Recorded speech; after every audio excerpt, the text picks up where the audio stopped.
오는 23일은 지금으로부터 427년 전인 1592년에 임진왜란이 시작된 날입니다. 우리 역사상 가장 참혹했던 전쟁 임진왜란 당시 불교는 나라를 구하는 데 앞장섰고 특히 호남불교의 역할이 컸는데요. BBS 뉴스는 오늘과 내일 임진왜란과 호남불교를 조명하는 기획 리포트를 준비했습니다. 첫 순서 홍진호 기자입니다. 무호남이면 무조선이라 목숨 바쳐 왜군과 맞섰던 호남인들의 애국심을 충무공 이순신 장군은 이렇게 평했습니다. 왜군의 장악을 끝내 허락치 않은 호남의 저항은 임진왜란의 양상을 바꿔놓았습니다. 당시 일본이 정유년에 다시 군사를 일으켜 대대적으로 호남을 공략한 것도 그런 이유였습니다.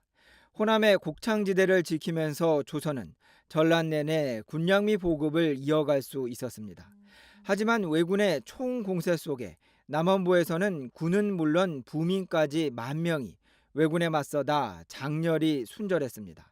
남원이 뚫리면서 호남이 집합했을 때 김제 금산사에서는 스님 1,200여 명이 전사했고 40여 암자가 불탄 것으로 전해집니다. 임진왜란 일어난 그 한 5, 6년 그때는 전부 호남 쪽에서 군량미를 서해로 해서 올려갔기 때문에 싸웠던 거고, 그다음에 이제 정유 재란이 일어나면서 이제 남해안이 무너져서 함양 뭐 이쪽으로 다 쳐들어와 가지고 남원의 부민이 남원 전체가 다 도륙을 당했잖아요. 남원에 가면 만인의총이 있습니다. 기념사 거기서도 좀 조명해야 될 게, 물론 700의총도 중요하죠. 뭐 거기 중요하지 않다는 건 아니지만 700의총 같은 경우는 문화재청에서 관리합니다. 지난 2014년 개봉한 영화 명량, 역대 흥행 1위 1,700만 명의 대기록을 세운 이 영화에는 임진왜란에서 충무공 이순신 장군을 도운 의승군의 활약상이 나옵니다. 당시 해상에서 왜군과 싸웠던 스님들은 최소 400명이 넘는 것으로 파악됩니다. 충무공과 호남불교와의 각별함은 사후에도 이어집니다.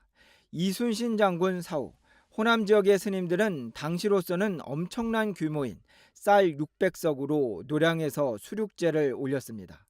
이순신 장군은 전란 중에도 부처님 오신 날이 되면 직접 봉축연 등을 달았던 것으로 전해집니다.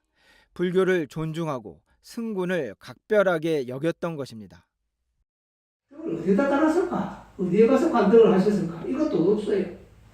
그래서 전쟁 와중에서 그 군진을 비우지는 않았을 거예요.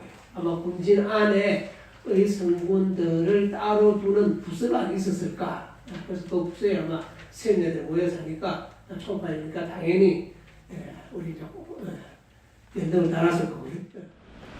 무호남이면 무조선이란 말 속에서 호남불교는 중추적인 역할을 했습니다. 하지만 이를 제대로 알리고 선양하는 일은 아직 걸음마조차 떼지 못하고 있습니다. 서울 광화문 광장에서 BBS 뉴스 홍진호입니다.